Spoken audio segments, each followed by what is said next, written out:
जय हिंद। स्वागत है आप सभी का मेरे YouTube channel legal awareness with Sandeep Vashishtha में। आज हम लोग डिस्कस करेंगे कि अरेस्ट क्या है और कोई पुलिस ऑफिसर किसी व्यक्ति को गिरफ्तार करता है तो उसे क्या क्या फॉर्मेलिटीज करनी होंगी, कैसे उसको अरेस्ट किया जाएगा और कैसे उसका अरेस्ट मेमो उसके द्वारा तैयार किया जाएगा। तो आइए हम लोग डिस्कस कर लेते हैं। सबसे पहले अगर आप मुझे फेसबुक पर या इंस्टाग्राम पर देख रहे हैं तो मेरा YouTube channel legal awareness with Sandeep Vashishtha जरूर सब्सक्राइब करें। आइए चलते हैं, जानते हैं सेक्शन 36 भारतीय नागरिक सुरक्षा संहिता के बारे में।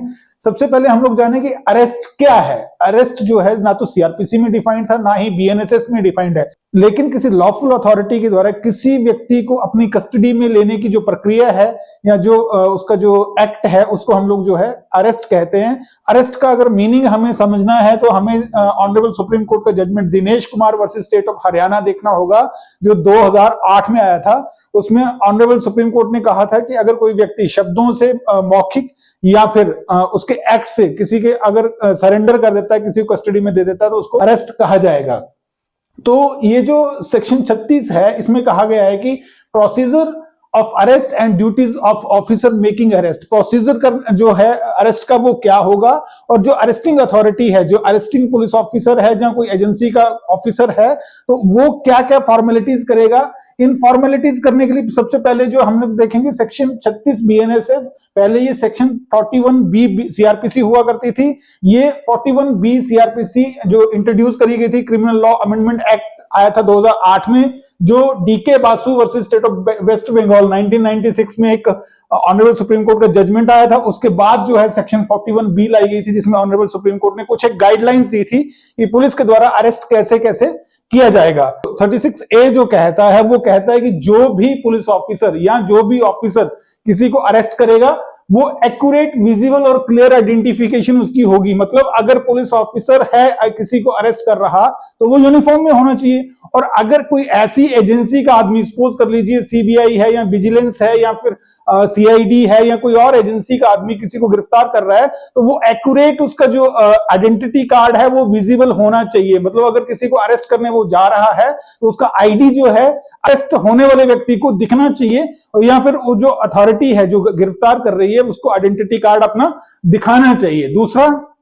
बी बोलता है कि जब भी कोई पुलिस ऑफिसर अरेस्ट करेगा तो वो एक मेमोरेंडम बनाएगा। मतलब एक अरेस्ट मेमो जो है, अरेस्ट का मेमोरेंडम बनाएगा, जिसको हम अरेस्ट मेमो बोलते हैं। अरेस्ट मेमो कौन सी सेक्शन में बनता है? देखिए 35 में पावर है पुलिस को अरेस्ट करने की, और 36 में कहता है कि मेमोरेंडम बनेगा।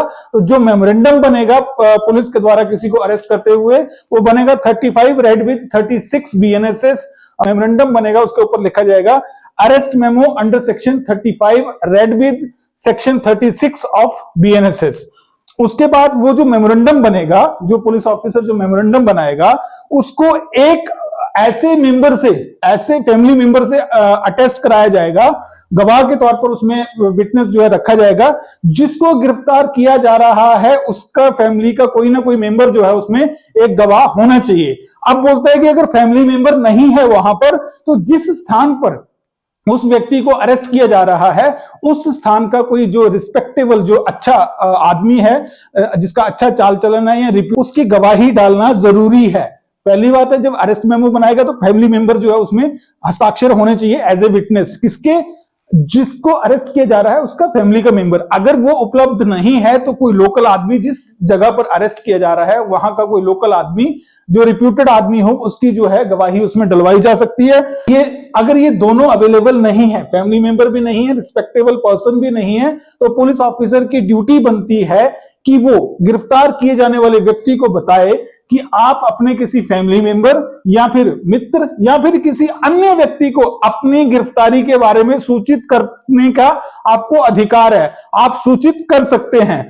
और एक चीज इंपॉर्टेंट है, ये जो मेमो है, जो अरेस्ट मेमो होगा, ये काउंटर साइन होगा एक्यूज की तरफ से। मतलब एक्यूज के, जिसको पुलिस ने अरेस्ट किया है, उसके हस्ताक्षर होना उसमें बहुत ज्यादा जरूरी है।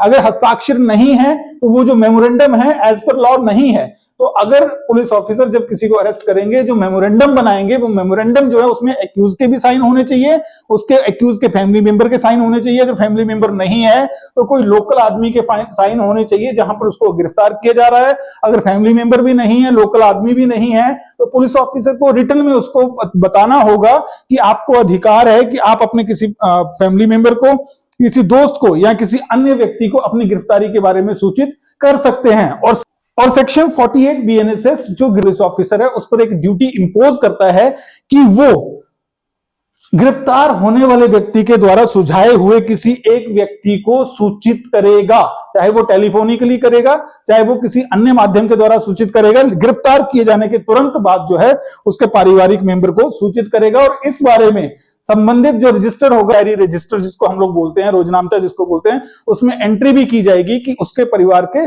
फलां सदस्य को उसकी गिरफ्तारी के बारे में सूचित किया गया। तो ये था सेक्शन 36 बीएनएसएस। अगर आप मुझे फेसबुक पर देख रहे हैं, इंस्टाग्राम पर देख रहे हैं, तो मेरा यूट्यूब चैनल जरूर सब्सक्राइब कीजिएगा। मिलते हैं हमारे अगले वीडियो में, तब तक जय हिंद, जय भारत।